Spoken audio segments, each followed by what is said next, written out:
बहुत हुआ सम्मान बेटा, बहुत हुआ सम्मान, बहुत हुआ सम्मान। एक बात तो है भाई साहब कि ये भारतीय जनता पार्टी वाले ये युवाओं का बहुत ख्याल रखते हैं, युवाओं को बहुत सम्मान देते हैं। मतलब इतना सम्मान देते हैं कि पूछिए मत। चाहे वो गमला चोर क्यों ना हो, हाँ, चाहे वो नफरत क्यों ना फैलाता हो, चाहे वो जहर बेचता ही क्यों ना हो। समझ गए आप लोग? हाँ, एक एल्विस यादव नाम का एक लौंडा छिछोरा है ना, वो दिन रात वीडियो वीडियो बना करके और फलाना ढिमाका नफरत अफरत फैलाता था। और जैसे ही नफरत और चीजें जहर फैलाता था तो ये लोगों ने भाई साहब अरे बोले ये तो यूथ आइकॉन है। हाँ, तो भाई साहब उसको गोद ले लिया इन्होंने, है ना। खट्टर साहब बताइए, इतना सम्मान करते हैं उसका कि उसके साथ हाथ पकड़ के ऐसे है ना रैंप पे वॉक कर रहे हैं। क्यों? क्योंकि भाई उसके अंदर वो क्वालिटी है। उसकी फोटो देखिए भाई साहब, है ना, स्मृति ईरानी जी के साथ में, वो भी अपना बड़ा खुश होकर के युवा यूथ आइकॉन नफरत फैलाता है, जहर बेचता है। मतलब निर्मला ताई उनके साथ भी जाके अपना फोटो खिंचा रहा है। और यही सब इन लोगों ने इसको बिग बॉस में भी चिता दिया। भाई साहब स्टार भी बन गया, सेलिब्रिटी बन गया। अब पता चला है कि ये एल्विस यादव नाम का जो लौंडा है, ये भाई साहब कौन कौन से कुकर्म करता है।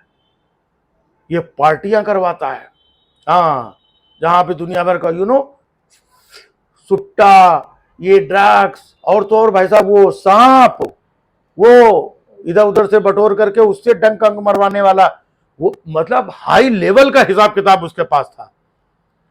हाँ, रसिया यूक्रेन में जो भी चल रहा है तो यूक्रेन की महिलाओं की मदद करता था, उनको बुलाता था अपनी पार्टियों में, इतना सब कुछ कर रहा था। और ये लोग अपना सम्मान कर रहे थे। खट्टर साहब उसको यूथ आइकॉन और माला और फूल भी भेंट कर रहे थे, हाथ पकड़ के उसका पूरा स्टेज पे अपना टहल भी रहे हैं, है ना, और ये लोग सब कर रहे हैं। आज उसका मामला सामने आया। तो कहने का मतलब ये है कि कोई भी वो जो हिंदुत्व के ठेकेदार वाले जितने भी दल वल होते हैं ना सोशल मीडिया पे, खास तौर से जरा सा किसी ने कुछ कह दिया तो कैसे सब चील कौवे जैसे टूट पड़ते थे, अब वो भाई साहब कोई कहीं नहीं दिखाई पड़ रहा है। क्यों? क्योंकि भले वो मतलब पार्टी करवाता हो, ड्रग्स वग्स करवाता हो, या सांप वाप वाला जुगाड़ करवाता हो, नशे करवाता हो, है ना, गमला चुराता हो, कुछ भी करता हो, लेकिन सब वो हिंदुत्व की बात तो करता है। हाँ, तो लाख बुराइयां हैं उसके अंदर, एक अच्छाई तो है। इसलिए ये जितने भी जो ठेकेदार सोशल मीडिया एरिया में बैठते थे ना, जरा सा हिंदुत्व अरे ऐसा ऐसा कैसा बोलते, तुमने हिंदुत्व के खिलाफ वो सनातन और ये वो मारो, भाई साहब कोई कुछ नहीं बोल रहा है। क्यों? क्योंकि ये जो है बाकी सब करता है, लेकिन साथ में वो हिंदुत्व वाले और सनातन इस तरीके की वीडियो भी बनाता है, लोगों के अंदर मतलब एक जागरूकता भी फैलाता है। और ये करता क्यों है जो ये पार्टी वार्टी जो अभी इसका FIR नोएडा में ये हुआ है, क्योंकि इसको लगता है हमारे पीछे तो हरियाणा के मुख्यमंत्री खट्टर साहब है, हमारा कोई क्या उखाड़ देगा, हमारी तो फोटो अपना स्मृति जी के साथ है, उनका आशीर्वाद है, निर्मला ताई जी का आशीर्वाद है। भले ही इन लोगों का ऐसा कुछ मंशा नहीं है, ये लोग बड़े लोग हैं, मुख्यमंत्री हैं, कोई केंद्रीय मंत्री है, वित्त मंत्री है, लेकिन इसको तो ये लगता है कि हमारे पीछे इन लोगों का हाथ है।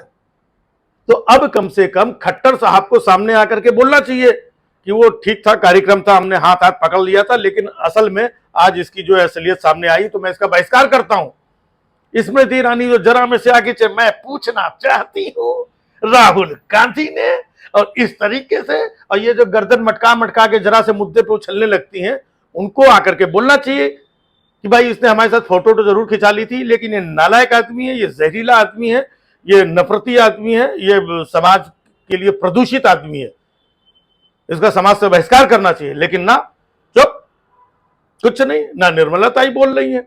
तो कहने का मतलब इसी से तो इन लोगों को बल मिलता है। और कोई अपोजिट साइड का आदमी हो, मान लो, जो इन लोगों की चीजों को कभी ना मानता हो या अपनी बात रखता हो, तो भाई साहब अगर वैसा कोई होता तो अभी दिन रात ये देखिए, ये देशद्रोही, हम तो पहले से ऐसा कह रहे थे, ये हिंदुत्व के नाम पे कलंक और ये सनातन के नाम पे कलंक, इसका बहिष्कार होना चाहिए, इसके तो इतने डंडे पड़ने चाहिए, इसको तो पुलिस उठा के ले जाए, इसको तो जेल में सड़ना चाहिए, और ये सब चालू हो जाता है। लेकिन ये चूंकि उन्हीं का अपना आदमी है, उन्हीं की बिरादरी का है, उन्हीं के ग्रुप का है, उन्हीं की विचारधारा का है, उन्हीं की चीजों को आगे बढ़ाने वाला आदमी है। जहर तो ये पहले भी फैला रहा था, लेकिन भाई साहब अब जहर बेच भी रहा है। एल विश, विश फैला रहा था, अब बेच भी रहा है, एल विश यादव।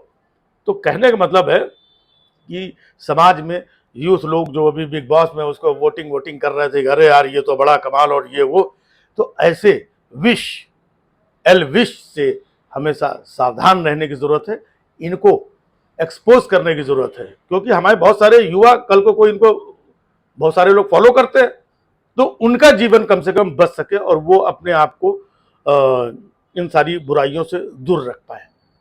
और इन नेताओं को भी सोचना चाहिए कि इसके हाथ जो ऊपर पकड़ के रैंप पे वॉक कर रहे हैं और इसके साथ पूरा ये कर रहे हैं, इनको भूमिका किसकी क्या है ये पहले पता लगाना चाहिए, इतना बड़ा मंच देने से पहले।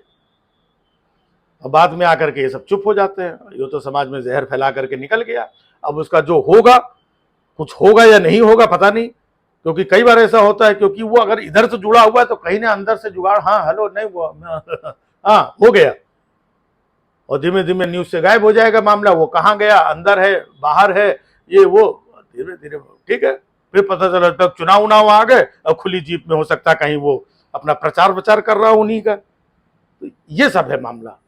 तब ये सब कहना पड़ता है कि भैया ऐसे लोगों का समाज में जो लोग हैं, बहुत हुआ सम्मान, बहुत हुआ सम्मान बेटा, बहुत हुआ सम्मान, बहुत हुआ सम्मान।